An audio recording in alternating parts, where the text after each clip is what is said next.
Hello, hello, hello. Welcome back to the Broke Bitch, Unidentified Broke Bitch podcast. Sorry, it's just episode 2, so we're still learning our name here. But anyway, welcome. My name is Anonymous.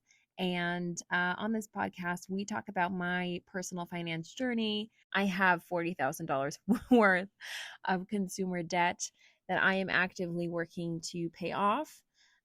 My personal guru or personal finance expert I'm choosing to follow is Ramit Sethi, author of the blog and infamous podcast, I Will Teach You to Be Rich. Here on this podcast, we will also be talking about other financial experts and their blogs, podcast, and any other news related to the industry. So, without further ado, let's get into it. So, on today's episode, I really wanted to talk about quiet quitting. Quiet quitting has been extremely popular on social media. It's been all over the news as of late. And what it is essentially is disengagement in the workplace. It's doing the absolute bare minimum, nothing more. It's a movement that encourages workers to stop going above and beyond their contracted responsibilities for their roles. It stems from feeling overwhelmed, underworked, unappreciated, and feeling like their efforts aren't being rewarded. So, why are we talking about quiet quitting in the workplace? This is a podcast about personal finance. Well, I believe that quiet quitting is not exclusive to just the workplace. I think quiet quitting in relationships is evident as well. And I honestly think I've been guilty of it. I have taken complete control over my family's finances. I have a full-time job.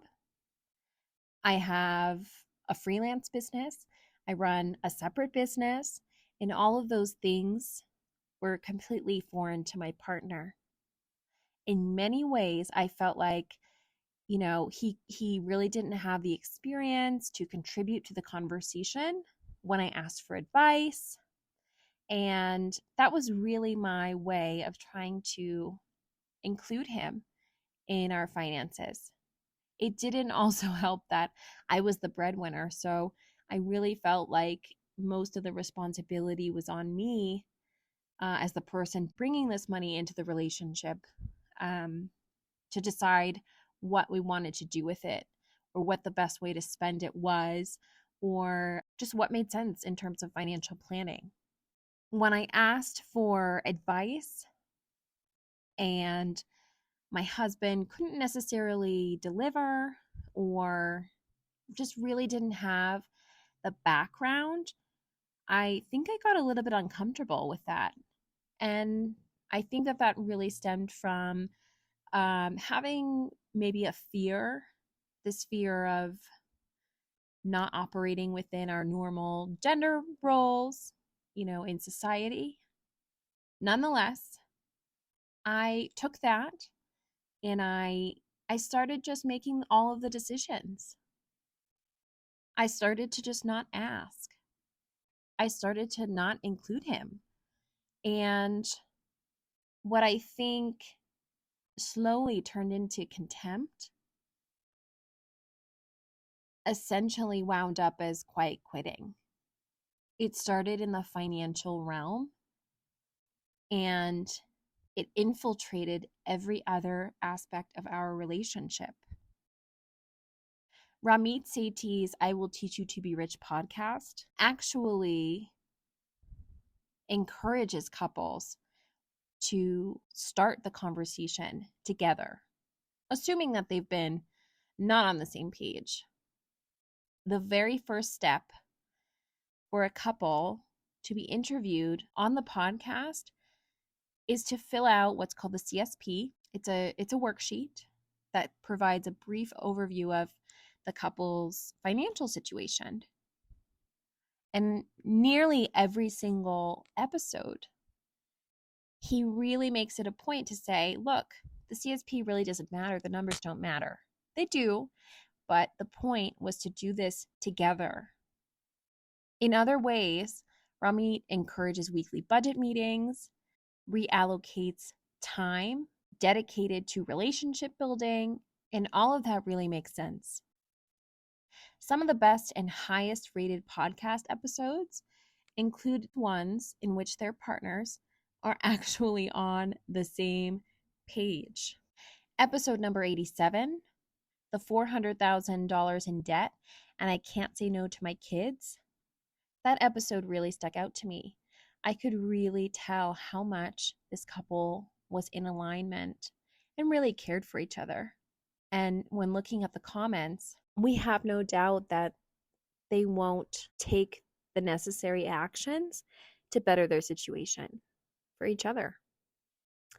Quiet quitting in relationships really, I think, is more common than is talked about. But I think that recognizing the issue, recognizing the importance of the person who is committed to you, recognizing the importance of including them on your journey, a journey together,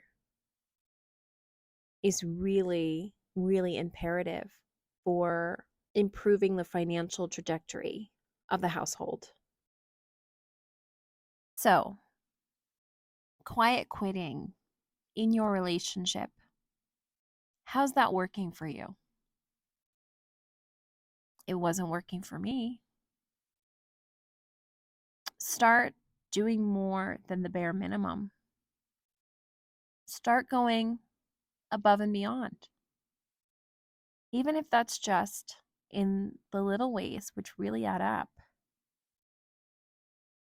Start being open to the desires of your partner, the dreams of your partner, the rich life of your partner. Start including them in the conversation. Because when you do, I have a feeling that it will pay back in dividends, in happiness, in love, in sex, in good times.